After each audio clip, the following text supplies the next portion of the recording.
नमस्कार दोस्तों, बहुत बहुत स्वागत है आप सभी का सरकार स्टडी बेस्ड एजुकेशन में। इस वीडियो में हम जो चीज़ पढ़ने वाले हैं उसका ओवरव्यू मैं आपको यहाँ पे दे देता हूँ इस पहली स्क्रीन पे। तो आज हम पढ़ेंगे ऑर्बिट यानी कक्षा के बारे में। कक्षा में हम पढ़ेंगे आंतरिक कक्षा, बाहरी कक्षा या जिसे बाह्य कक्षा के नाम से भी जानते हैं। और जो अट्रैक्शन होता है वो क्या होता है, ग्रेविटी के अंतर्गत जो ऑर्बिट आते हैं वो कौन कौन से होते हैं। इसके बाद जो कक्षाएं होती हैं वो दूरी के हिसाब से और स्थिति के हिसाब से कितने प्रकार की होती है, इसमें कौन कौन से कार्य हम ले सकते हैं इन इन कक्षाओं के माध्यम से, और कितनी ऊंचाई पे होते हैं और किस स्थिति पे होते हैं, ध्रुवीय होते हैं या फिर इंक्लाइन होते हैं या फिर भूमध्य रेखीय होते हैं, या फिर जो जो ऑर्बिट है, जो कक्षा है, या लियो में है यानी लो अर्थ ऑर्बिट जिसको हम निम्न पृथ्वी कक्षा बोलेंगे, या फिर मियो मियो होंगे जिसको हम मध्य पृथ्वी कक्षा बोलेंगे, या फिर जो वो ऑर्बिट हो सकते हैं जियो यानी भूतुल्यकालिक कक्षा हो सकते हैं, और हियो हियो यहाँ पे होंगे उच्च पृथ्वी कक्षा। इस प्रकार से ये सारी चीज़ें हम पढ़ेंगे। और इसके बाद इसके बाद हम पढ़ेंगे ध्रुवीय और भूमध्य रेखीय कक्षाओं से मिलाकर जो हम यूज लेते हैं, उपयोग में लेते हैं, उस प्रकार के जो कक्षा हैं उसको हम देखेंगे। पोलर ऑर्बिट यानी ध्रुवीय कक्षा, पोलर सन सिंक्रोनस ऑर्बिट यानी ध्रुवीय तुल्यकालिक कक्षा, जीपीएस ऑर्बिट, और ये है जियो स्टेशनरी अर्थ ऑर्बिट, भूस्थैतिक पृथ्वी कक्षा, इसको हिंदी में बोलेंगे भूस्थैतिक पृथ्वी कक्षा। जियो सिंक्रोनस ऑर्बिट यानी ये हो जाएगा, इसको हिंदी में बोलेंगे भूतुल्यकालिक कक्षा, ठीक है। जियो स्टेशनरी ट्रांसफर ऑर्बिट, फिर ये हो जाएगा हेलो ऑर्बिट जिसको हम आदित्य मिशन के अंतर्गत इसका ये हम उपयोग में लेने वाले हैं। तो इस प्रकार जो उपग्रह कक्ष है उसके बारे में आप इस वीडियो में एकदम बेसिक से लेके हायर लेवल तक की जानकारी आप प्राप्त करेंगे, जो कि एक सामान्य अध्ययन के अंतर्गत होगी। तो चलिए वीडियो शुरू करते हैं।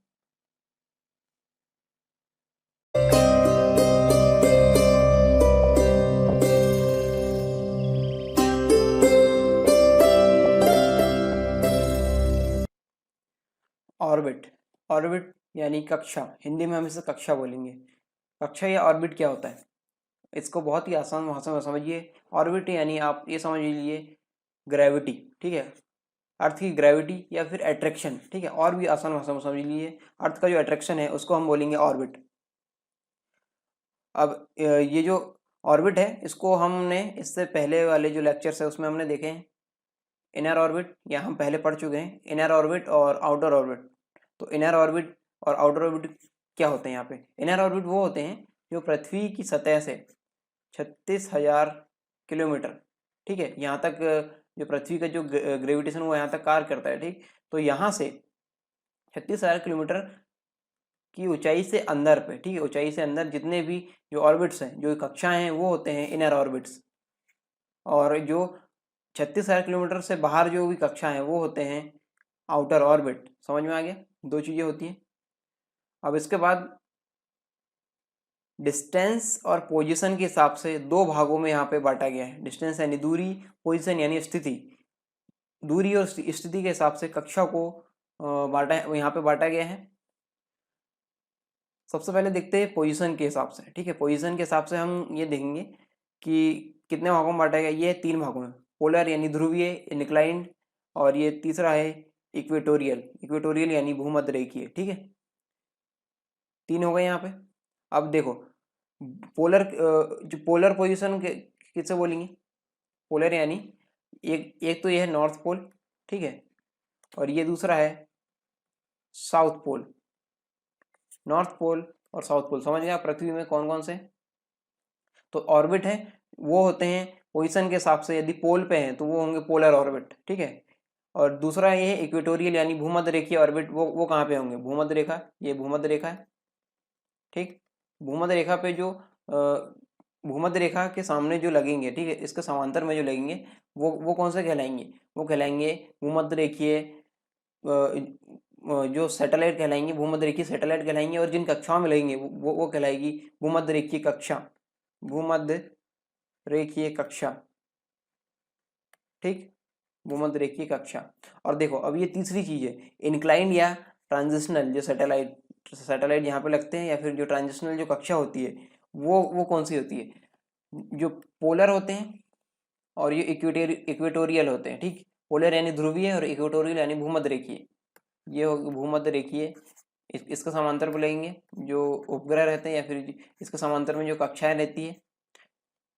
इसके बीच में, इन दोनों के बीच में जो भी एंगल पे लगते हैं उनको हम बोलेंगे इंक्लाइंड। यहाँ पे लग सकता है, यहाँ पे लग सकते हैं, यहाँ पे लग सकते हैं सैटेलाइट, सॉरी ये गलत हो गया, ये यहाँ पे केंद्र से आएंगे, इधर पे इस एंगल पे आएंगे, या फिर इस एंगल पे आएंगे।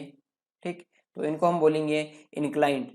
इंक्लाइंड जो इंक्लाइंड कक्षा इनको बोलेंगे, और इसमें जो लगने वाले जो ऑर्बिट है उनको सैटेलाइट है, उनको हम बोलेंगे इंक्लाइंड सैटेलाइट। ठीक, तीन चीजें हम समझ गए पोजीशन के हिसाब से। अब हम समझेंगे डिस्टेंस के हिसाब से, जो कि बहुत ज़्यादा जरूरी है।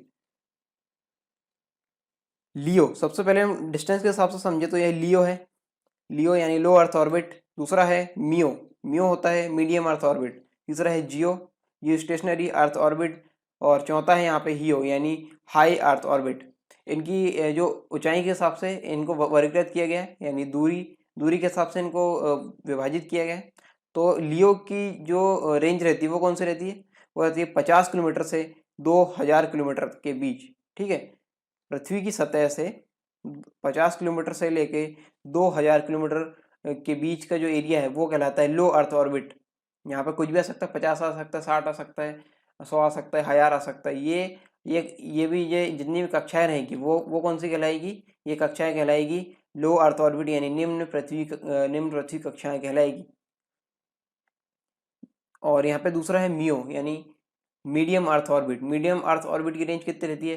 5000 किलोमीटर से लेके 12000 किलोमीटर के बीच। ठीक है, या फिर जो कई जो सैटेलाइट है वो लगे हुए हैं 20000 किलोमीटर की रेंज में भी लगे हैं। ठीक है, 20000 किलोमीटर की रेंज में भी लगे हैं, तो वो भी मियो के अंतर्गत ही आएंगे। जियो जो जियो स्टेशनरी अर्थ ऑर्बिट है वो फिक्स रहते हैं। ठीक, फिक्स 36,000 किलोमीटर की जो ऊंचाई वहाँ पे लगते हैं। और अगला है हियो यानी high earth orbit. High earth orbit में जो सैटेलाइट है वो लगते हैं 36,000 किलोमीटर के बाहर। ठीक, 36,000 किलोमीटर के बाहर लगते हैं, तो इनको बोलते हैं हाई अर्थ ऑर्बिट में लगने वाले सैटेलाइट। यानी हाई अर्थ जो वहाँ पे लग रहे हैं, तो जो कक्षा होगी वो कौन सी होगी? High earth orbit. ठीक है, और यहाँ पे जो सैटेलाइट लगेंगे उनको हम बोलेंगे हाई अर्थ ऑर्बिटल सैटेलाइट। समझ में आ गया? अब एक चीज और, इनर और आउटर से आप यहाँ समझ लीजिए, इनर कौन से है और आउटर कौन से है। इनर पे आएंगे लियो, मियो और जियो। ठीक है, लियो, मियो और जियो, ये तीन जो ऑर्बिट है वो आएंगे इनर के अंतर्गत। क्योंकि इनर के अंतर्गत क्यों आएंगे? जैसे मैंने बताया था आपको, पृथ्वी के जो आकर्षण है 36,000 किलोमीटर की ऊंचाई से अंदर पे जो एरिया है उसको हम बोलेंगे इनर ऑर्बिट। तो यहाँ पे 36,000 किलोमीटर या फिर उससे अंदर है कौन से? लियो, मियो और जियो। और जो आउटर ऑर्बिट है, आउटर ऑर्बिट यानी 36,000 किलोमीटर से बाहर, तो उसको बोलेंगे हम हाई अर्थ ऑर्बिट। और हाई अर्थ ऑर्बिट किसके अंतर्गत आएगा? आउटर ऑर्बिट के अंतर्गत। ये सारी चीज़ें आपको समझ में आ गई। अब इसके बाद हम बहुत ही जो डिटेल है हर एक जो ऑर्बिट है उसके बारे में पढ़ेंगे। सबसे पहले हम देखते हैं लियो के बारे में। लियो, ठीक, जो लियो है, लियो की ऊंचाई हम देख चुके हैं। इसके बाद इसकी कक्षीय अवधि देखते हैं। क्या देखते हैं?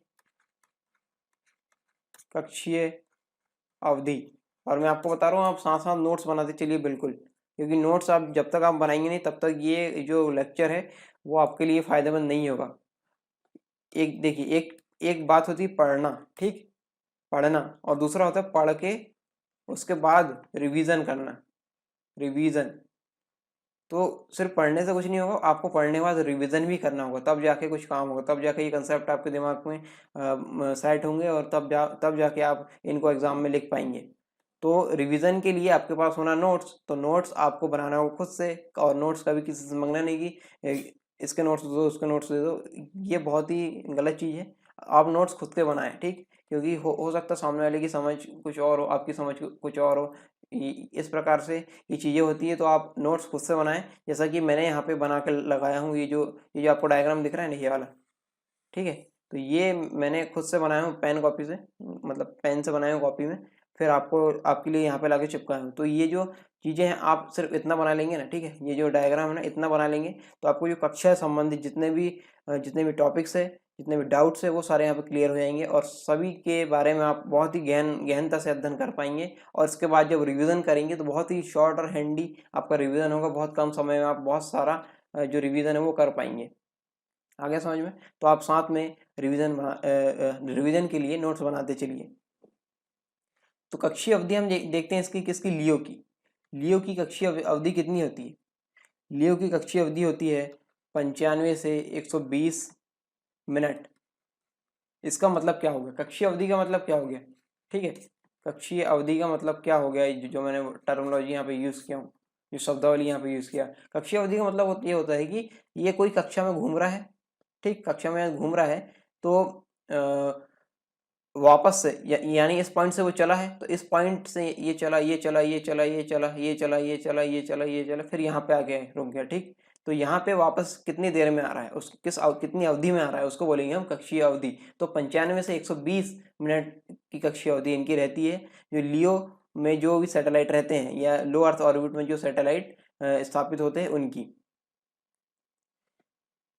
इसके बाद हम देखते हैं जो लियो है, लियो में जो उपग्रह स्थित होते हैं, जो लियो में उपग्रह जो स्थित होते हैं, उपग्रह का संपर्क पृथ्वी के लगभग सभी हिस्सों से होता है।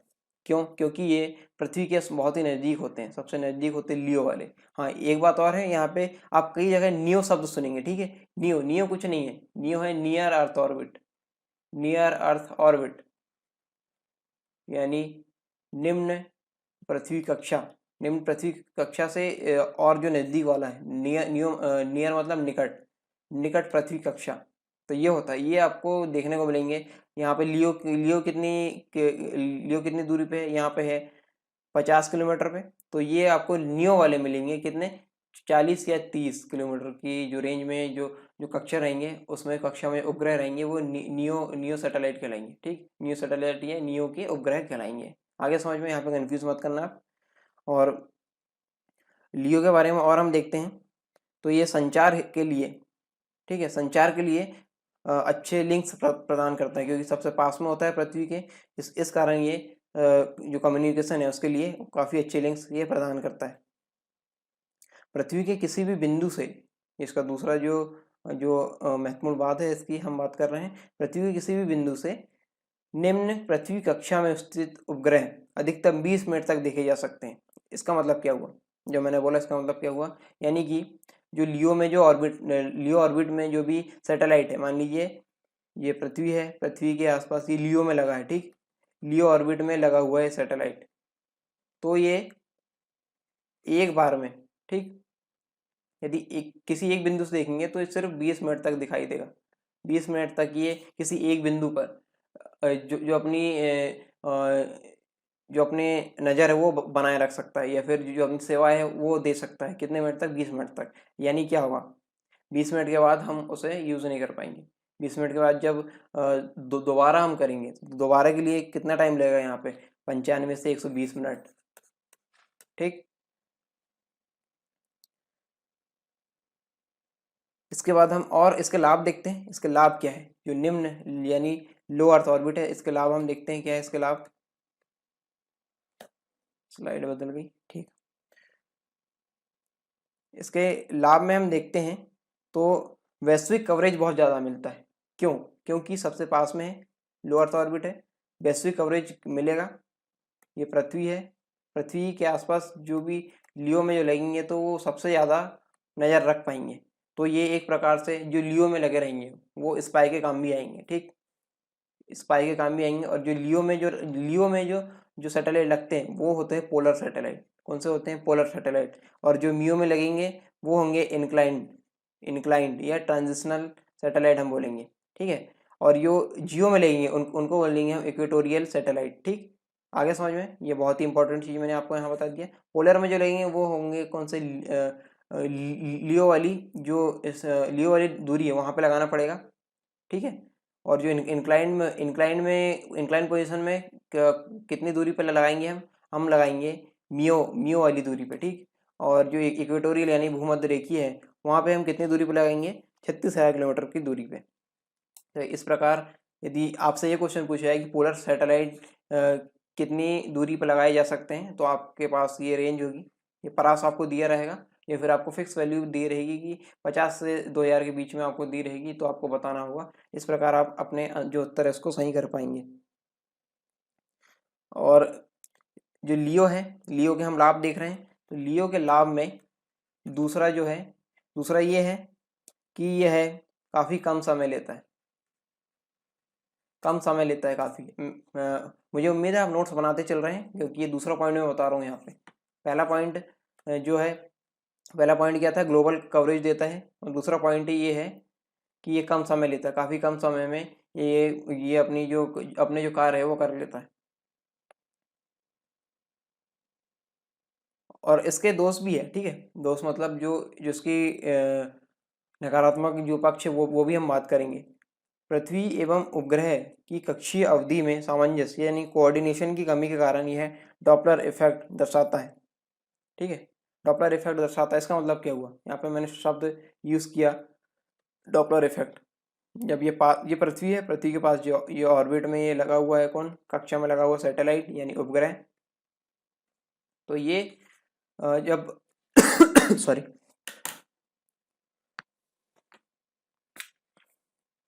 एक मिनट पानी पी लूं।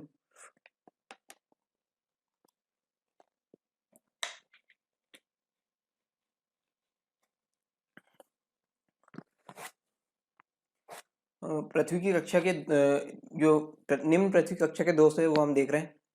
तो निम्न पृथ्वी कक्षा के दोष में जो कोऑर्डिनेशन की कमी है उसके कारण हम देखते हैं यहाँ पे डॉपलर इफेक्ट, डॉपलर इफेक्ट यानी डॉपलर प्रभाव। डॉपलर प्रभाव क्या होता है,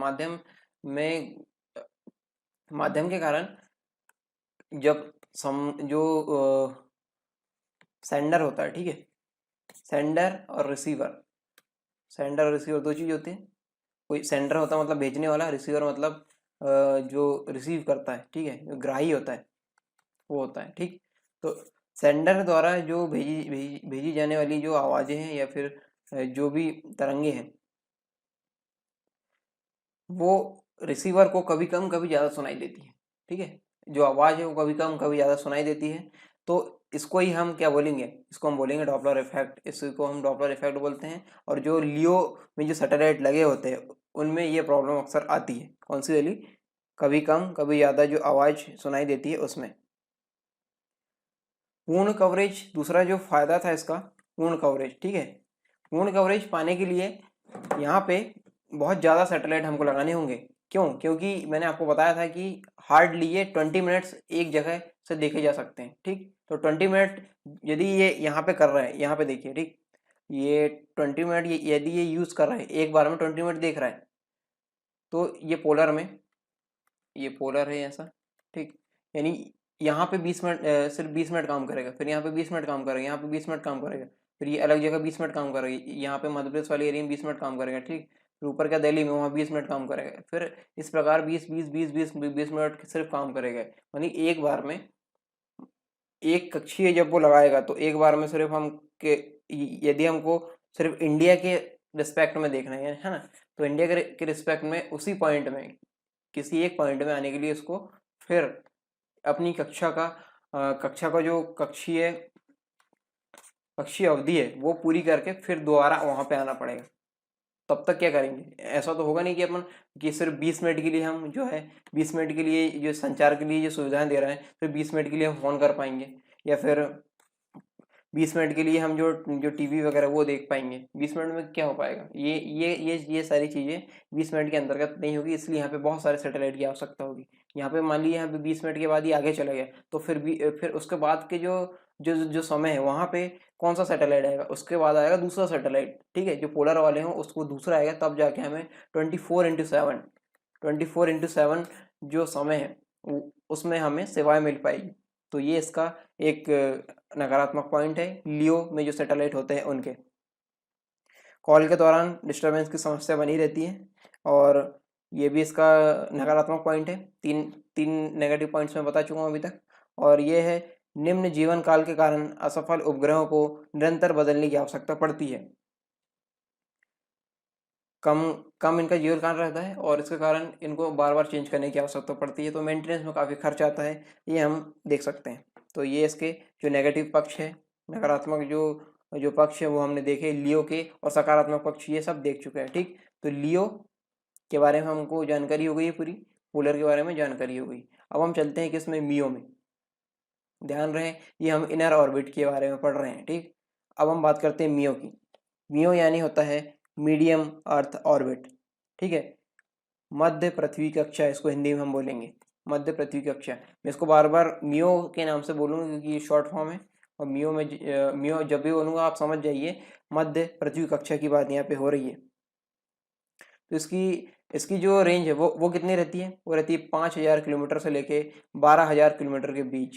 ठीक है, 5000 किलोमीटर से लेके 12000 किलोमीटर के बीच, यानी पृथ्वी की सतह से ऊंचाई पे हम बात करें तो 5000 से लेके 12000 किलोमीटर के बीच मियो मियो मियो के जो कक्षा हैं वहाँ पे ऑर्बिट्स होते हैं, उनको हम बोलते हैं मियो मियो वाले जो सैटेलाइट है वो बोलते हैं।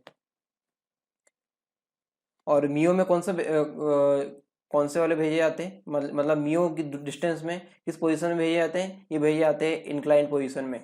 ठीक है, मियो दूरी में कौन से सैटेलाइट भेजे कौन सी पोजीशन में सैटेलाइट भेजे जाते हैं, तो वो भेजे जाते हैं इंक्लाइन में। ठीक, इंक्लाइन पोजीशन में मियो रेंज में ये भेजे जाते हैं।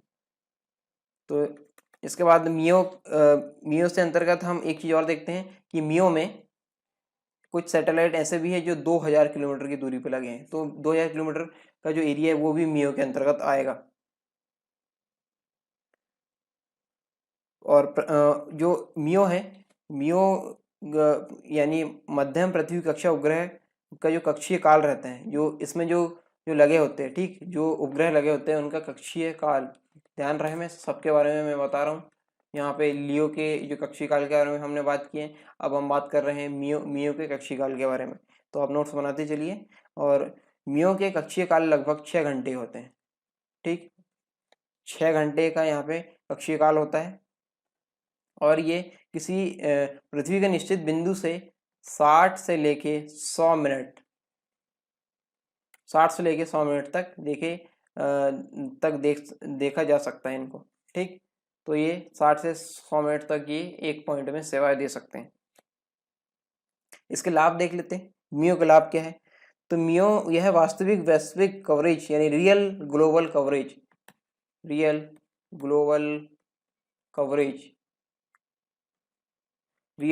कवरेज प्रदान करता है। इसका पहला पॉइंट है इसके लाभ के बारे में।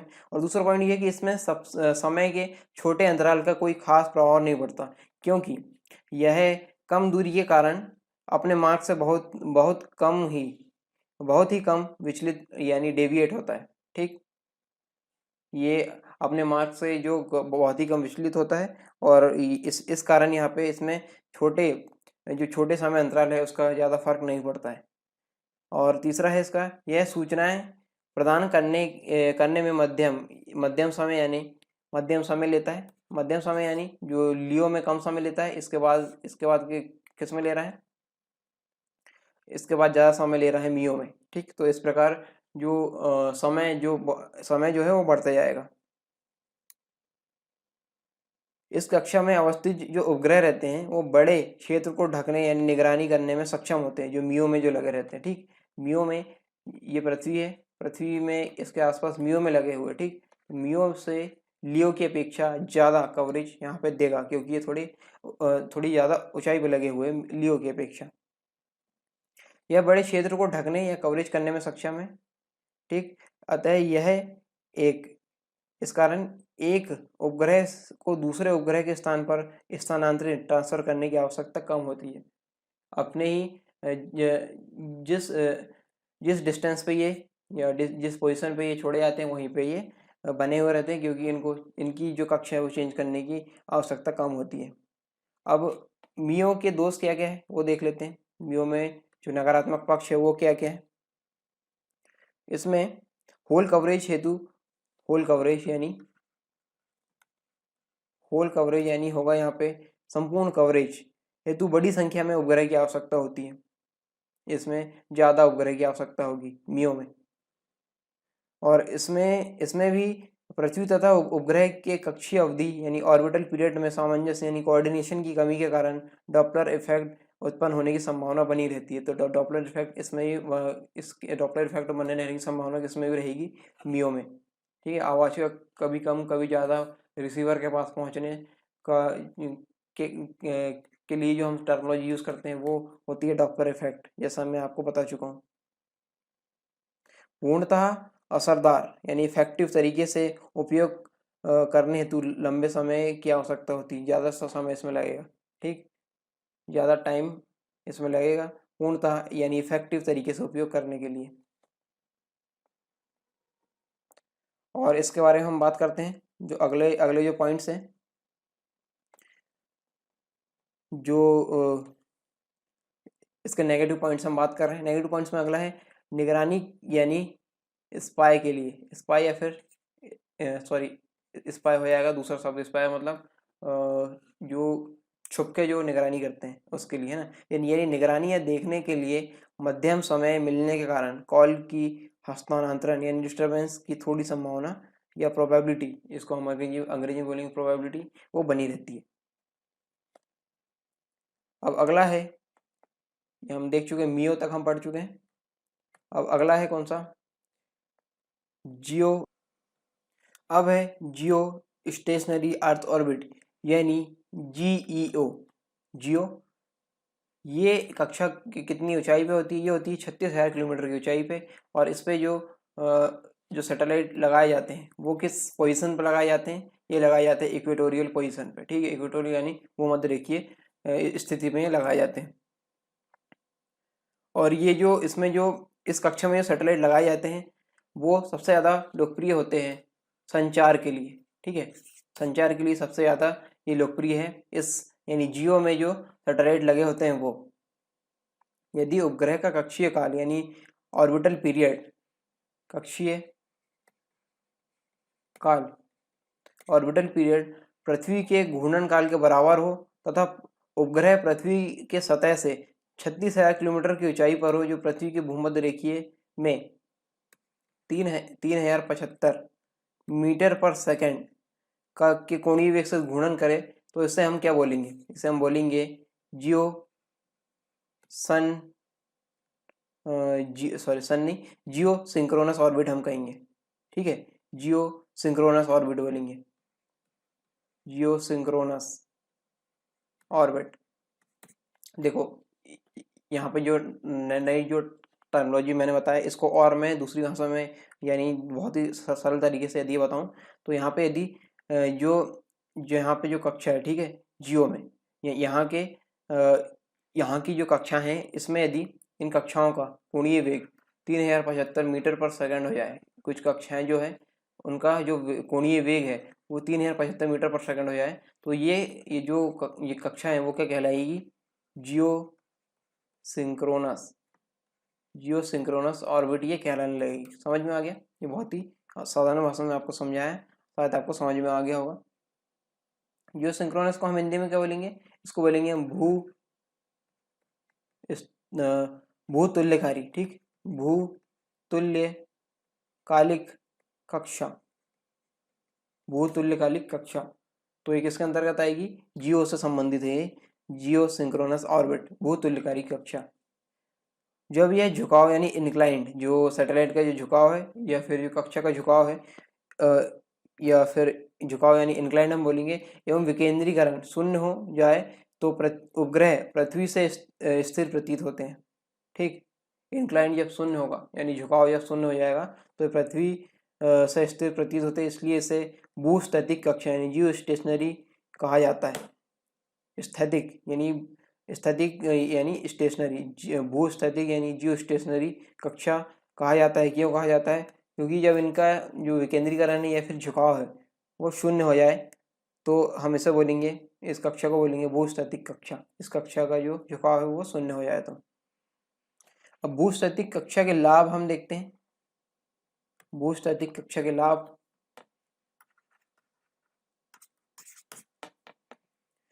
उपग्रह एवं पृथ्वी के कक्षीय अवधि के समान होने के कारण इसमें डॉपलर इफेक्ट घटित होने की संभावना नगण्य होती है।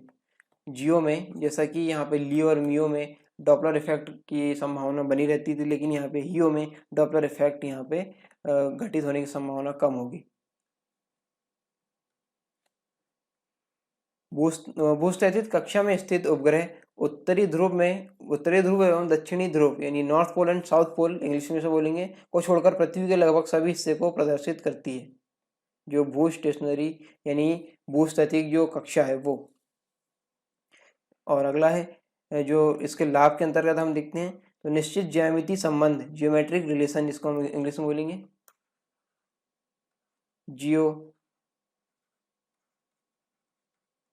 Geometrical relation. ज्यामितीय संबंध के कारण हस्तांतरण काल यानी ट्रांसफर पीरियड का अनुमान लगाना आसान हो जाता है। किसका आसान हो जाता है? हस्तांतरण काल यानी ट्रांसफर पीरियड। अगला लाभ हम देखते हैं। अगला लाभ तो ये है इसका प्रक्षेपण ज्ञान यानी प्रक्षेपण काल यानी जो लॉन्चिंग टाइम है एवं कक्षा में स्थापित करने के बीच का समय अपेक्षाकृत कंपैरेटिवली कम होता है। ठीक है, जो प्रेक्षण काल है इसका प्रेक्षण काल एवं कक्षा में स्थापित करने के बीच का समय कम होता है। अब इसके दोष भी होंगे, ठीक है, इसके लाभ है तो इसके जो नेगेटिव पॉइंट्स है वो भी होंगे। तो इसके जो इसके नेगेटिव पॉइंट्स में हम देखते हैं, पहला पॉइंट है यहाँ पे, पहला पॉइंट के अंतर्गत देखेंगे यह सूचना प्रसारित करने में अपेक्षाकृत अधिक समय यानी 0.24 सेकंड लेता है।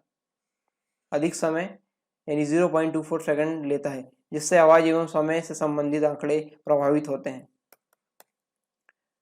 और दूसरा है सिग्नल के लंबी दूरी तय करने के कारण विचलन या गलती की संभावना अपेक्षाकृत अधिक होती है। तो यहाँ पे काफ़ी लंबी दूरी से आते हैं, 36 किलोमीटर कोई कम दूरी नहीं होती, काफ़ी ज़्यादा दूरी है। तो इतनी दूरी से आने के कारण यहाँ पे जो सिग्नल है उनमें गलती होने की संभावना अधिक होती है। तीसरा इसके जो दोष है इसके अंतर्गत जो हम पॉइंट है तो इसे प्रक्षेपित करने का खर्च अपेक्षाकृत अधिक होता है। इसमें खर्च बहुत ज़्यादा लगता है, 36,000 किलोमीटर। एक तो पहले ही यहाँ पे जो फ्यूल है वो ज़्यादा लगेगा, उसके बाद जब जो चीज़ें हैं उसमें जो हार्डवेयर वगैरह यूज़ होंगे वो काफ़ी ज़्यादा हैवी होना चाहिए, तब जाके इतनी ऊंचाई पे जाके लगेंगे। तो इसमें जो खर्च होता है वो काफ़ी अधिक होता है। भूस्थितिक कक्षा में स्थित उपग्रह कक्षीय क्षेत्र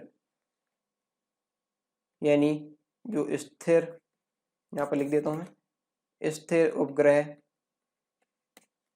ध्रुवीय क्षेत्र, स्थिर उपग्रह ध्रुवीय क्षेत्र उत्तरी एवं दक्षिणी गोलार्ध को अच्छी तरह से चित्रित नहीं कर पाते।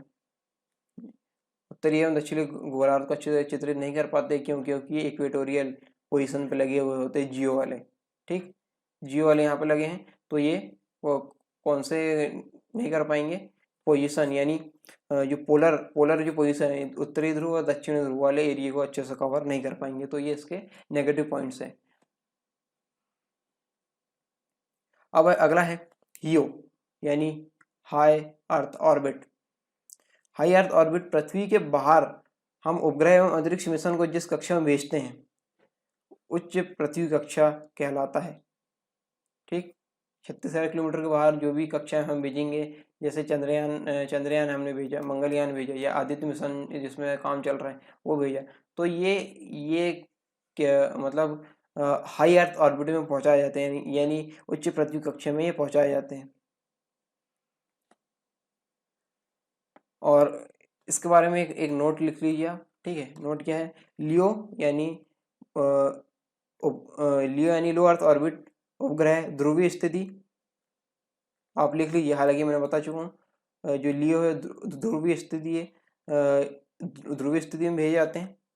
और जो इंक्लाइंड है, इंक्लाइन यानी इनको हम हिंदी में संक्रमण जो पोजीशन वाली जो सैटेलाइट हम बोलेंगे, इनको हम कहाँ भेजते हैं? जियो में नहीं सॉरी, इसको हम भेजते हैं काय में? मियो में। इंक्लाइंड वाले व्यू में भेजेंगे और जियो में किनको भेजेंगे? इक्वेटोरियल पोजीशन वाले को। आ गया समझ में? ये आप नोट करके लिख लीजिए, बहुत ही इम्पोर्टेंट पॉइंट यहाँ पे बताए गए हैं। अब हम बात करते हैं अन्य चीज़ों की, ठीक। इसमें हम क्या कर लेते हैं, कंपैरिजन थोड़ा बहुत देख लेते हैं। कंपैरिजन किस प्रकार से करेंगे हम? कंपैरिजन हम करने वाले हैं ध्रुवीय बनाम ध्रुवीय सूर्य तुल्यकारी कक्षा, ध्रुवीय बनाम ध्रुवीय वर्सेस लिख देते हैं ध्रुवीय सूर्य तुल्यकालिक कक्षा।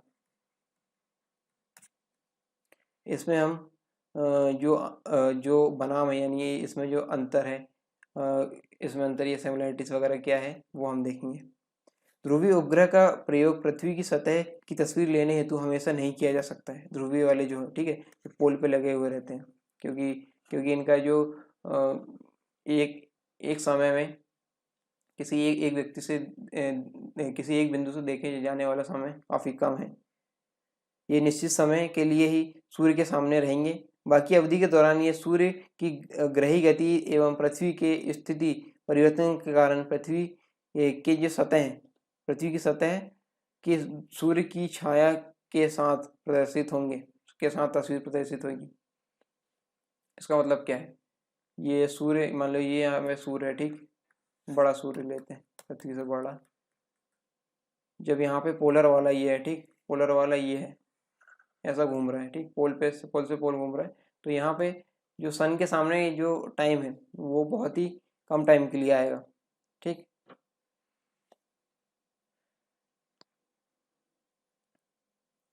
इसके बाद हम देखते हैं इस कक्षा में उपग्रह परस्पर सूर्य के पथ का अनुसरण करते हैं, सूर्य के पथ का अनुसरण इसमें करेंगे।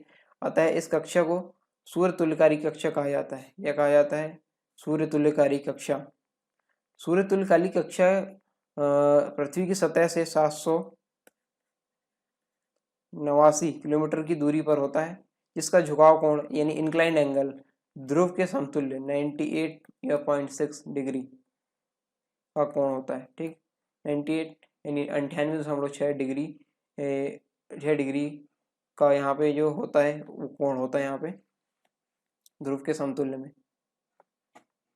एक चीज हम यहाँ पे देखेंगे, ट्रांसफर ऑर्बिट। ट्रांसफर ऑर्बिट क्या होता है? ट्रांसफर ऑर्बिट एक प्रकार का एक मध्यवर्ती, ट्रांसफर ऑर्बिट लिख देता हूँ यहाँ पे, ट्रांसफर ऑर्बिट। ट्रांसफर ऑर्बिट एक प्रकार का मध्यवर्ती कक्षा यानी इंटरमीडिएट ऑर्बिट है, जिसमें किसी उपग्रह को प्रक्षेपित किया जाता है एवं जहां से उपग्रह अपनी प्रणोदन पद्धति यानी प्रोपल्शन सिस्टम से ऊपर की ओर उड़ जाती है, ठीक। फिर से सुन लीजिए, ट्रांसफर कक्षा में यह एक प्रकार का मध्यवर्ती कक्षा है जिसमें क्या होता है, जिसमें किसी उपग्रह को प्रक्षेपित किया जाता है, ठीक है। ट्रांसफर ऑर्बिट में किसी उपग्रह को प्रक्षेपित किया जाता है एवं जहां से उपग्रह अपनी प्रणोदन पद्धति से ऊपर की ओर उड़ जाती है। आगे समझ में। अब हम पढ़ते हैं ग्लोबल पोजिशनिंग सिस्टम ऑर्बिट यानी जीपीएस। फिर से लिख देता हूँ, जीपीएस ऑर्बिट यानी वैश्विक स्थिति पद्धति कक्षा। इसका बारे में पढ़ेंगे। यह एक दीर्घवृत्तीय यानी दीर्घ समझते हैं आप? एक तो होता है वृत्त यानी गोल, ठीक है। दीर्घवृत्त क्या होता है? दीर्घवृत्त इस तरीके से होता है, ठीक। दीर्घवृत्त इस तरीके से, दीर्घवृत्त समझ गए आप। यह एक दीर्घवृत्तीय कक्षा होता है। इसका उपयोग पथ प्रदर्शन यानी नेविगेशन हेतु किया जाता है। किसका? जीपीएस ऑर्बिट का। जीपीएस ऑर्बिट में सैटेलाइट लगे होते हैं उनका। वैश्विक स्थिति में उपग्रहों को लगभग 20,000 किलोमीटर की दूरी पर स्थापित किया जाता है, ठीक है, यह किया गया है, जिसकी सहायता से पृथ्वी के प्रदर्शन इसको हम नेविगेशन बोलेंगे। नेविगेशन हेतु मध्यम पृथ्वी कक्षा यानी मियो में, ठीक है। मियो में उपग्रहों की आवश्यक संख्या 24 से 36 24 से 36 है। जबकि भूस्थैतिक कक्षा यानी जियो में ये हम बात कर रहे हैं मियो में कितनी होगी, यहाँ पे होगी 24 से 36।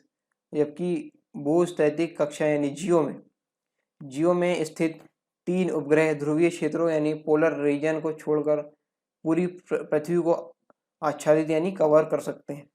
यही कारण है कि भारत जैसे देश भूमध्य रेखा के निकट है। इसमें क्षेत्रीय वैश्विक स्थिति पद्धति यानी रीजनल ग्लोबल पोजिशन सिस्टम हेतु भूतुल्यकालिक स्थानांतरण कक्षा दोनों के उपयोग की आवश्यकता होती है। जैसे गगन में हुई ना, गगन मिशन में हुई है, IRNSS में हुई है, यानी कि जियो सिंक्रोनस ट्रांसफर ऑर्बिट और जियो स्टेशनरी ऑर्बिट दोनों का उपयोग यहाँ पे होता है। एक होता है हेलो ऑर्बिट, ठीक है। हेलो ऑर्बिट ये क्या होता है? हेलो ऑर्बिट यह एक विशिष्ट प्रकार का सौर कक्षा है, ठीक है। सोलर ऑर्बिट है और जो पृथ्वी एवं सूर्य के गुरुत्वीय स्थिति यानी ग्रेविटी जोन, पृथ्वी और सूर्य के ग्रेविटी जोन के मध्य स्थित होता है और इसका वर्णन भारत के सौर मिशन आदित्य में किया गया है, ठीक है। हेलो का जो वर्णन है वो किस में किया गया है? भारत के सौर मिशन आदित्य के अंतर्गत यहाँ पे किया गया है। अगला पॉइंट हम यहाँ पे डिस्कस करते हैं, जियो सिंक्रोनस वर्सेस यानी भू तुल्यकालिक कक्ष बनाम भूस्थैतिक कक्ष या कक्षा, geosynchronous versus geostationary orbit, इसके बारे में हम बात करते हैं। जियो सिंक्रोनस ऑर्बिट भूतुल्यकालिक कक्षा पृथ्वी के चारों ओर अवस्थित वह कक्षा है जिसका कक्षीय काल यानी ऑर्बिटल पीरियड लगभग 1 दिन के बराबर होता है। यानी किसके बराबर? जो पृथ्वी का कक्षीय काल रहता है उसके बराबर, यानी 24 घंटे में ये एक बार सूर्य का परिक्रमा कर लेती है। तो इसी प्रकार जो सिंक्रोनस ऑर्बिट है, ठीक है, तो इसका जो कक्षीय काल है वो है लगभग 24 घंटे, ठीक है, लगभग 24 घंटे। हालांकि जो फिक्स वैल्यू के आसपास रहती है वो रहती है 23 घंटे 56 मिनट के आसपास, लेकिन हम 24 घंटे मान के चलते हैं। एवं झुकाव यानी इंक्लिनेशन पृथ्वी के झुकाव के निरपेक्ष होता है, अर्थात पृथ्वी के किसी निश्चित बिंदु से कोई व्यक्ति किसी उपग्रह को प्रत्येक दिन किसी निश्चित समय पर उसी स्थान पर देख सकता है, ठीक है। निश्चित समय पे निश्चित स्थान से उसी निश्चित बिंदु पर देख सकता है उस उपग्रह को, यदि उसने एक दिन पहले उसको देखा है तो। अगला है भूस्थैतिक कक्षा जियो स्टेशनरी ऑर्बिट। जियो के बारे में यहाँ पे बात हो रही है। अभी हमने बात की है किसके बारे में? जियो सिंक्रोनस के बारे में। अब जियो स्टेशनरी के बारे में बात करते हैं। तो जियो स्टेशनरी में हम देखते हैं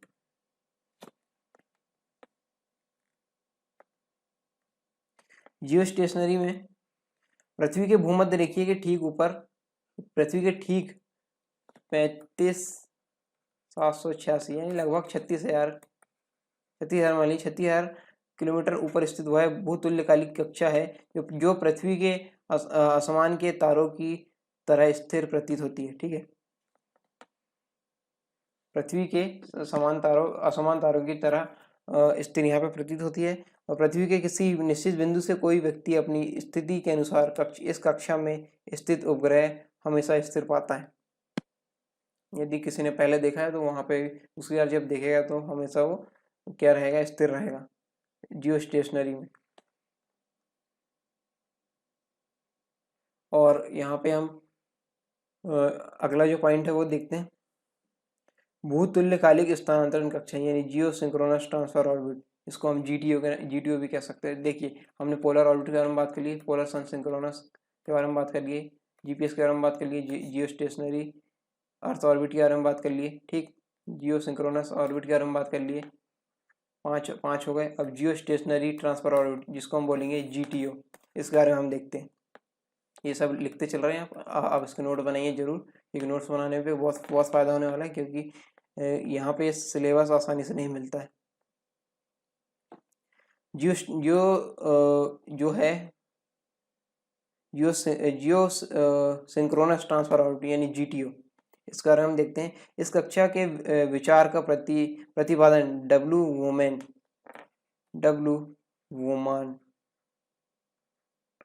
वोमान द्वारा 1925 में किया गया। यह अक्ष दीर्घ वृत्ताकार होता है। दीर्घ वृत्ताकार इस तरीके से ये होता है, ठीक, पृथ्वी के चारों ओर इस तरीके लगाता है, दीर्घ वृत्ताकार ये होता है। और किसी उपग्रह को भूतुल्यकालिक स्थानांतरण कक्षा यानी जियो सिंक्रोनस ट्रांसफर ऑर्बिट से भूस्थिति कक्षा यानी जियो स्टेशनरी ऑर्बिट में स्थानांतरण करने हेतु हमें मोटर को उसके चरमोत्कर्ष यानी चरम बिंदु पर प्रज्वलित करना होता है। सबसे जो चरम बिंदु होता है वहाँ पे उस पर प्रज्वलित करना हो जाता है, यानी लाइट, ठीक, प्रज्वलित मतलब लाइट या फिर फायर समझ सकते हैं, फायर करना होता है। ये हो गया कौन सा, जियो स्टेशनरी ट्रांसफर यानी GTO के बारे में हो गया। चरम बिंदु या चरमोत्कर्ष ये क्या होता है, किसी कक्षा पर चरम बिंदु, ठीक, चरम बिंदु समझ लिए, किसी कक्षा पर स्थित वह बिंदु जो पृथ्वी से अधिकतम दूरी पर अवस्थित हो, वो क्या कहलाएगा, वो कहलाएगा चरम बिंदु या चरमोत्कर्ष हिंदी में होगा।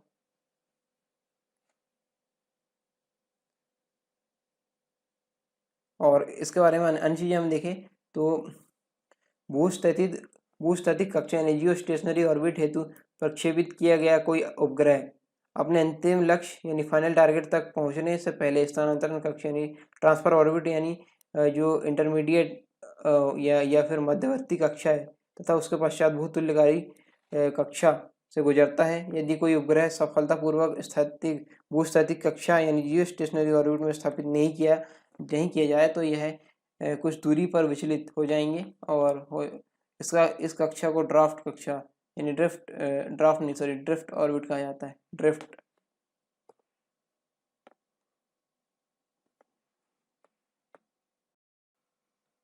अब है जियो स्टेशनरी अर्थ ऑर्बिट यानी GEO। ये कक्षा कितनी ऊंचाई पे होती है, ये होती है 36,000 किलोमीटर की ऊंचाई पे। और इस पे जो सैटेलाइट लगाए जाते हैं वो किस पोजीशन पर लगाए जाते हैं, ये लगाए जाते हैं इक्वेटोरियल पोजीशन पे, ठीक है, इक्वेटोरियल यानी भूमध्य रेखीय स्थिति में लगाए जाते हैं। और ये जो इसमें जो इस कक्षा में जो सैटेलाइट लगाए जाते हैं वो सबसे ज़्यादा लोकप्रिय होते हैं संचार के लिए, ठीक है, संचार के लिए सबसे ज़्यादा ये लोकप्रिय है इस यानी जियो में जो सैटेलाइट लगे होते हैं वो। यदि उपग्रह का कक्षीय काल यानी ऑर्बिटल पीरियड, कक्षीय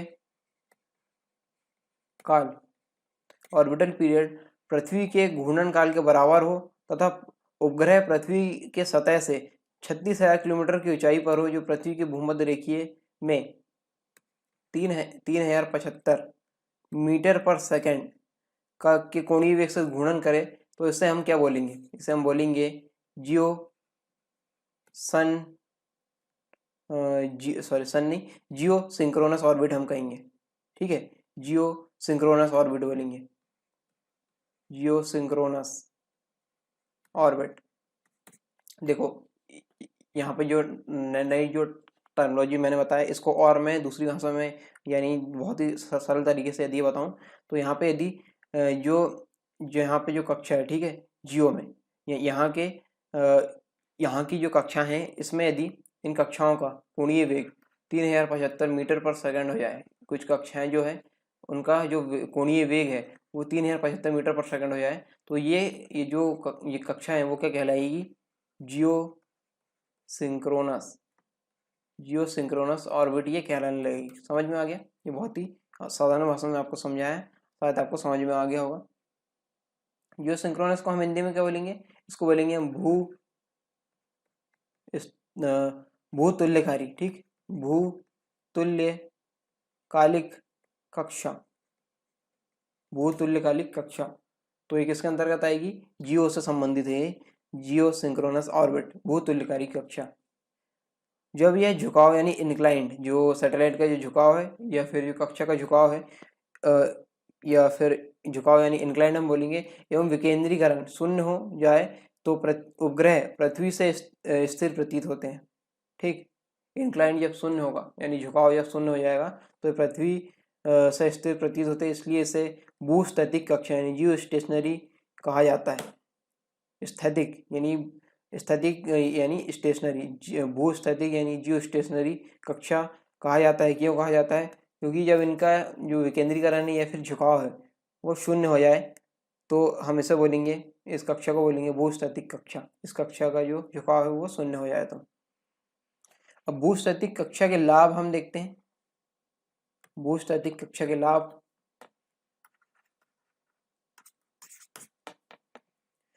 उपग्रह एवं पृथ्वी के कक्षीय अवधि के समान होने के कारण इसमें डॉपलर इफेक्ट घटित होने की संभावना नगण्य होती है। जियो में जैसा कि यहाँ पे लियो और मियो में डॉपलर इफेक्ट की संभावना बनी रहती थी, लेकिन यहाँ पे हियो में डॉपलर इफेक्ट यहाँ पे घटित होने की संभावना कम होगी। भूस्थैतिक कक्षा में स्थित उपग्रह उत्तरी ध्रुव एवं दक्षिणी ध्रुव यानी north pole and south pole English में से बोलेंगे को छोड़कर पृथ्वी के लगभग सभी हिस्से को प्रदर्शित करती है। जो भू स्टेशनरी यानी भूस्थैतिक जो कक्षा है वो। और अगला है जो इसके लाभ के अंतर्गत हम देखते हैं, तो निश्चित ज्यामिति संबंध, जियोमेट्रिक रिलेशन, जिसको हम इंग्लिश में बोलेंगे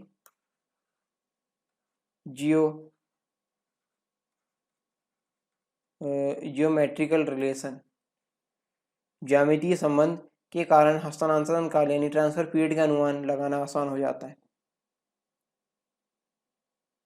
किसका आसान हो जाता है, हस्तांतरण काल यानी ट्रांसफर पीरियड। अगला लाभ हम देखते हैं। अगला लाभ तो ये है इसका, प्रक्षेपण ज्ञान यानी प्रक्षेपण काल यानी जो लॉन्चिंग टाइम है एवं कक्षा में स्थापित करने के बीच का समय अपेक्षाकृत कंपैरेटिवली कम होता है। ठीक है, जो प्रेक्षण काल है इसका, प्रेक्षण काल एवं कक्षा में स्थापित करने के बीच का समय कम होता है। अब इसके दोष भी होंगे, ठीक है, इसके लाभ है तो इसके जो नेगेटिव पॉइंट्स है वो भी होंगे। तो इसके जो इसके नेगेटिव पॉइंट्स में हम देखते हैं, पहला पॉइंट है यहाँ पे, पहला पॉइंट के अंतर्गत देखेंगे, यह सूचना प्रसारित करने में अपेक्षाकृत अधिक समय यानी 0.24 सेकंड लेता है। अधिक समय यानी 0.24 सेकंड लेता है, जिससे आवाज एवं समय से संबंधित आंकड़े प्रभावित होते हैं। और दूसरा है, सिग्नल के लंबी दूरी तय करने के कारण विचलन या गलती की संभावना अपेक्षाकृत अधिक होती है। तो यहाँ पे काफ़ी लंबी दूरी से आते हैं, 36 किलोमीटर कोई कम दूरी नहीं होती, काफ़ी ज़्यादा दूरी है। तो इतनी दूरी से आने के कारण यहाँ पे जो सिग्नल है उनमें गलती होने की संभावना अधिक होती है। तीसरा इसके जो दोष है, इसके अंतर्गत जो हम पॉइंट है, तो इसे प्रक्षेपित करने का खर्च अपेक्षाकृत अधिक होता है। इसमें खर्च बहुत ज़्यादा लगता है, 36,000 किलोमीटर। एक तो पहले ही यहाँ पे जो फ्यूल है वो ज़्यादा लगेगा, उसके बाद जब जो चीज़ें हैं उसमें जो हार्डवेयर वगैरह यूज़ होंगे वो काफ़ी ज़्यादा हैवी होना चाहिए, तब जाके इतनी ऊंचाई पे जाके लगेंगे। तो इसमें जो खर्च होता है वो काफ़ी अधिक होता है। भूस्थैतिक कक्षा में स्थित उपग्रह कक्षीय क्षेत्र यानी जो स्थिर, यहाँ पर लिख देता हूँ मैं, स्थिर उपग्रह ध्रुवीय क्षेत्र, स्थिर उपग्रह ध्रुवीय क्षेत्र उत्तरी एवं दक्षिणी गोलार्ध को अच्छी तरह से चित्रित नहीं कर पाते। उत्तरी एवं दक्षिणी गोलार्ध को अच्छी तरह चित्रित नहीं कर पाते क्योंकि ये इक्वेटोरियल पोजीशन पे लगे हुए होते हैं जियो वाले। ठीक, जियो वाले यहाँ पे लगे हैं, तो ये वो कौन से नहीं कर पाएंगे, पोजीशन यानी जो पोलर जो पोजीशन है, उत्तरी ध्रुव और दक्षिणी ध्रुव वाले एरिया को अच्छे से कवर नहीं कर पाएंगे। तो ये इसके नेगेटिव पॉइंट्स है। अब अगला है हियो यानी high earth orbit. High earth orbit, पृथ्वी के बाहर हम उपग्रह एवं अंतरिक्ष मिशन को जिस कक्षा में भेजते हैं उच्च पृथ्वी कक्षा कहलाता है। ठीक, 36,000 किलोमीटर के बाहर जो भी कक्षाएं हम भेजेंगे, जैसे चंद्रयान हमने भेजा, मंगलयान भेजा, या आदित्य मिशन जिसमें काम चल रहा है वो भेजा, तो ये क्या मतलब हाई अर्थ ऑर्बिट में पहुंचाए जाते हैं, यानी उच्च पृथ्वी कक्षा में ये पहुंचाए जाते हैं। और इसके बारे में एक नोट लिख लीजिए आप, ठीक है। नोट क्या है? लियो यानी लो अर्थ ऑर्बिट, उपग्रह ध्रुवीय स्थिति, आप लिख लीजिए, हालांकि मैंने बता चुका हूँ। जो लियो है ध्रुवीय स्थिति है, ध्रुवीय स्थिति में भेजे जाते हैं। और जो इंक्लाइंड है, इंक्लाइन यानी इनको हम हिंदी में संक्रमण जो जो पोजीशन वाली जो सैटेलाइट हम बोलेंगे, इनको हम कहाँ भेजते हैं? जियो में, नहीं सॉरी, इसको हम भेजते हैं काय में? मियो में। इंक्लाइंड वाले व्यू में भेजेंगे, और जियो में किन को भेजेंगे? इक्वेटोरियल पोजीशन वाले को। आ गया समझ में? ये आप नोट करके लिख लीजिए, बहुत ही इम्पोर्टेंट पॉइंट यहाँ पे बताए गए हैं। अब हम बात करते हैं अन्य चीज़ों की, ठीक। इसमें हम क्या कर लेते हैं? कंपैरिजन थोड़ा बहुत देख लेते हैं। कंपैरिजन किस प्रकार से करेंगे हम? कंपैरिजन हम करने वाले हैं ध्रुवीय बनाम ध्रुवीय सूर्य तुल्यकारी कक्षा, ध्रुवीय बनाम ध्रुवीय वर्सेस लिख देते हैं ध्रुवीय सूर्य तुल्यकालिक कक्षा। इसमें हम जो बनाम है, यानी इसमें जो अंतर है, इसमें अंतर या सिमिलरिटीज वगैरह क्या है वो हम देखेंगे। ध्रुवीय उपग्रह का प्रयोग पृथ्वी की सतह की तस्वीर लेने हेतु हमेशा नहीं किया जा सकता है। ध्रुवीय वाले जो है, ठीक है, पोल पे लगे हुए रहते हैं, क्योंकि इनका जो एक एक समय में किसी एक व्यक्ति से किसी एक बिंदु से देखे जाने वाला समय काफ़ी कम है। ये निश्चित समय के लिए ही सूर्य के सामने रहेंगे, बाकी अवधि के दौरान ये सूर्य की ग्रही गति एवं पृथ्वी के स्थिति परिवर्तन के कारण की जो सतह है, पृथ्वी की सतह की सूर्य की छाया के साथ प्रदर्शित होंगे, के साथ तस्वीर प्रदर्शित होगी। इसका मतलब क्या है? ये सूर्य, मान लो ये यहाँ में सूर्य है, ठीक, बड़ा सूर्य लेते हैं, पृथ्वी से बड़ा। जब यहाँ पे पोलर वाला ये है, ठीक, पोलर वाला ये है, ऐसा घूम रहा है, ठीक, पोल से पोल घूम रहा है, तो यहाँ पे जो सन के सामने जो टाइम है वो बहुत ही कम टाइम के लिए आएगा, ठीक।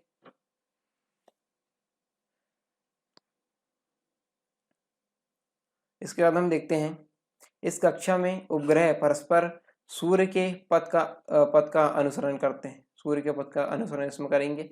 अतः इस कक्षा को सूर्य तुल्यकारी कक्षा कहा जाता है। यह कहा जाता है सूर्य तुल्यकारी कक्षा। सूर्य तुल्यकारी कक्षा पृथ्वी की सतह से 789 किलोमीटर की दूरी पर होता है, जिसका झुकाव कोण यानी इंक्लाइंड एंगल ध्रुव के समतुल्य 98.6 डिग्री का कोण होता है, ठीक। 98 यानी 98.6 डिग्री 6 डिग्री का यहाँ पे जो होता है वो कोण होता है यहाँ पे ध्रुव के समतुल्य में। एक चीज हम यहाँ पे देखेंगे, ट्रांसफर ऑर्बिट। ट्रांसफर ऑर्बिट क्या होता है? ट्रांसफर ऑर्बिट एक प्रकार का एक मध्यवर्ती, ट्रांसफर ऑर्बिट लिख देता हूँ यहाँ पे, ट्रांसफर ऑर्बिट। ट्रांसफर ऑर्बिट एक प्रकार का मध्यवर्ती कक्षा यानी इंटरमीडिएट ऑर्बिट है, जिसमें किसी उपग्रह को प्रक्षेपित किया जाता है एवं जहां से उपग्रह अपनी प्रणोदन पद्धति यानी प्रोपल्शन सिस्टम से ऊपर की ओर उड़ जाती है, ठीक। फिर से सुन लीजिए, ट्रांसफर कक्षा में यह एक प्रकार का मध्यवर्ती कक्षा है, जिसमें क्या होता है, जिसमें किसी उपग्रह को प्रक्षेपित किया जाता है, ठीक है। ट्रांसफर ऑर्बिट में किसी उपग्रह को प्रक्षेपित किया जाता है एवं जहां से उपग्रह अपनी प्रणोदन पद्धति से ऊपर की ओर उड़ जाती है। आगे समझ में? अब हम पढ़ते हैं ग्लोबल पोजिशनिंग सिस्टम ऑर्बिट, यानी जीपीएस। फिर से लिख देता हूँ, जीपीएस ऑर्बिट। यानी वैश्विक स्थिति पद्धति कक्षा, इसके बारे में पढ़ेंगे। यह एक दीर्घवृत्तीय यानी दीर्घवृत्त, दीर्घ समझते हैं आप, एक तो होता है वृत्त, वृत्त यानी गोल, ठीक है। दीर्घवृत्त क्या होता है, दीर्घवृत्त इस तरीके से होता है, ठीक, दीर्घवृत्त इस तरीके से, दीर्घवृत्त समझ गए आप। यह एक दीर्घवृत्तीय कक्षा होता है। इसका उपयोग पथ प्रदर्शन यानी नेविगेशन हेतु किया जाता है। किसका, जीपीएस वाले, जीपीएस ऑर्बिट का, जीपीएस ऑर्बिट में सैटेलाइट लगे होते हैं उनका। वैश्विक स्थिति में उपग्रहों को लगभग 20,000 किलोमीटर की दूरी पर स्थापित किया जाता है, ठीक है, यह किया गया है, जिसकी सहायता से पृथ्वी के प्रदर्शन इसको हम नेविगेशन बोलेंगे, नेविगेशन हेतु मध्यम पृथ्वी कक्षा यानी मियो में, ठीक है, मियो में उपग्रहों की आवश्यक संख्या 24 से 36 है, जबकि भूस्थैतिक कक्षा यानी जियो में ये हम बात कर रहे हैं मियो में कितनी होगी, यहाँ पे होगी 24 से 36, जबकि भूस्थैतिक कक्षा यानी जियो में स्थित 3 उपग्रह ध्रुवीय क्षेत्रों यानी पोलर रीजन को छोड़कर पूरी पृथ्वी को आच्छादित यानी कवर कर सकते हैं। यही कारण है कि भारत जैसे देश भूमध्य रेखा के निकट है, इसमें क्षेत्रीय वैश्विक स्थिति पद्धति यानी रीजनल ग्लोबल पोजिशन सिस्टम हेतु भूतुल्यकालिक स्थानांतरण कक्षा दोनों के उपयोग की आवश्यकता होती है, जैसे गगन में हुई ना, गगन मिशन में हुई है, IRNSS में हुई है, यानी कि जियो सिंक्रोनस ट्रांसफर ऑर्बिट और जियो स्टेशनरी ऑर्बिट दोनों का उपयोग यहाँ पे होता है। एक होता है हेलो ऑर्बिट, ठीक है, हेलो ऑर्बिट ये क्या होता है, हेलो ऑर्बिट यह एक विशिष्ट प्रकार का सौर कक्षा है, ठीक है, सोलर ऑर्बिट है, और जो पृथ्वी एवं सूर्य के गुरुत्वीय स्थिति यानी ग्रेविटी जोन, पृथ्वी और सूर्य के ग्रेविटी जोन के मध्य स्थित होता है, और इसका वर्णन भारत के सौर मिशन आदित्य में किया गया है, ठीक है। हेलो का जो वर्णन है वो किस में किया गया है, भारत के सौर मिशन आदित्य के अंतर्गत यहाँ पे किया गया है। अगला पॉइंट हम यहाँ पे डिस्कस करते हैं, जियो सिंक्रोनस वर्सेस यानी भू तुल्यकालिक कक्ष बनाम भूस्थैतिक कक्ष या कक्षा, geosynchronous versus geostationary orbit, इसके बारे में हम बात करते हैं। जियो सिंक्रोनस ऑर्बिट भूतुल्यकालिक कक्षा पृथ्वी के चारों ओर अवस्थित वह कक्षा है जिसका कक्षीय काल यानी ऑर्बिटल पीरियड लगभग 1 दिन के बराबर होता है, यानी किसके बराबर, जो पृथ्वी का कक्षीय काल रहता है उसके बराबर, यानी 24 घंटे में ये एक बार सूर्य का परिक्रमा कर लेती है। तो इसी प्रकार जो सिंक्रोनस ऑर्बिट है, ठीक है, तो इसका जो कक्षीय काल है वो है लगभग 24 घंटे, ठीक है, लगभग 24 घंटे, हालांकि जो फिक्स वैल्यू के आसपास रहती है वो रहती है 23 घंटे 56 मिनट के आसपास, लेकिन हम 24 घंटे मान के चलते हैं। एवं झुकाव यानी इंक्लिनेशन पृथ्वी के झुकाव के निरपेक्ष होता है, अर्थात पृथ्वी के किसी निश्चित बिंदु से कोई व्यक्ति किसी उपग्रह को प्रत्येक दिन किसी निश्चित समय पर उसी स्थान पर देख सकता है, ठीक है, निश्चित समय पे निश्चित स्थान से उसी निश्चित बिंदु पर देख सकता है उस उपग्रह को, यदि उसने एक दिन पहले उसको देखा है तो। अगला है भूस्थैतिक कक्षा जियो स्टेशनरी ऑर्बिट, जियो के बारे में यहाँ पे बात हो रही है। अभी हमने बात की है किसके बारे में, जियो सिंक्रोनस के बारे में। अब जियो स्टेशनरी के बारे में बात करते हैं। तो जियो स्टेशनरी में हम देखते हैं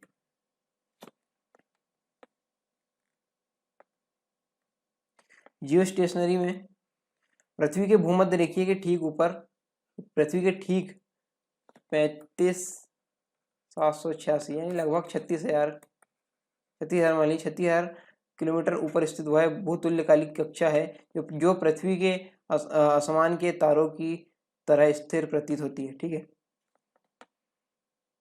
पृथ्वी के असमान तारों की तरह स्थिर यहाँ पे प्रतीत होती है। और पृथ्वी के किसी निश्चित बिंदु से कोई व्यक्ति अपनी स्थिति के अनुसार इस कक्षा में स्थित उपग्रह हमेशा स्थिर पाता है। यदि किसी ने पहले देखा है तो वहाँ पे दूसरी बार जब देखेगा तो हमेशा वो क्या रहेगा, स्थिर रहेगा जियो स्टेशनरी में।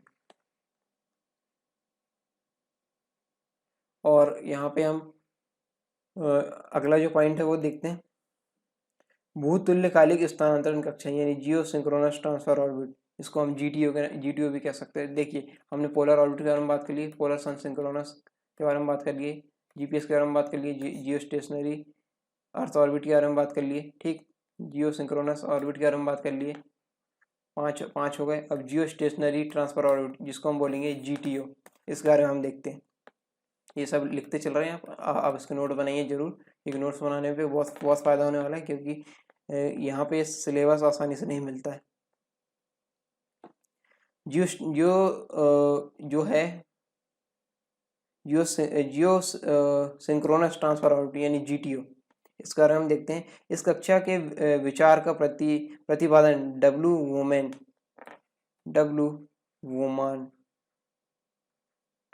वोमान द्वारा 1925 में किया गया। यह अक्ष दीर्घवृत्ताकार होता है, दीर्घवृत्ताकार इस तरीके से ये होता है। ठीक, पृथ्वी के चारों ओर इस तरीके लगाता है, दीर्घवृत्ताकार ये होता है। और किसी उपग्रह को भूतुल्यकालिक स्थानांतरण कक्षा यानी जियो सिंक्रोनस ट्रांसफर ऑर्बिट से भूस्थिति कक्षा यानी जियो स्टेशनरी ऑर्बिट में स्थानांतरण करने हेतु हमें मोटर को उसके चरमोत्कर्ष यानी चरम बिंदु पर प्रज्वलित करना होता है।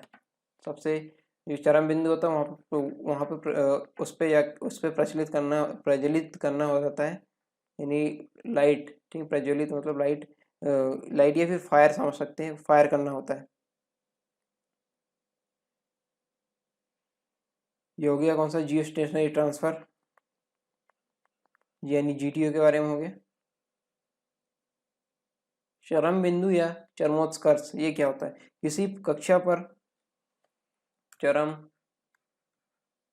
बिंदु, ठीक, चरम बिंदु समझ लिए, किसी कक्षा पर स्थित वह बिंदु जो पृथ्वी से अधिकतम दूरी पर अवस्थित हो, वो क्या कहलाएगा, वो कहलाएगा चरम बिंदु या चरमोत्कर्ष हिंदी में होगा।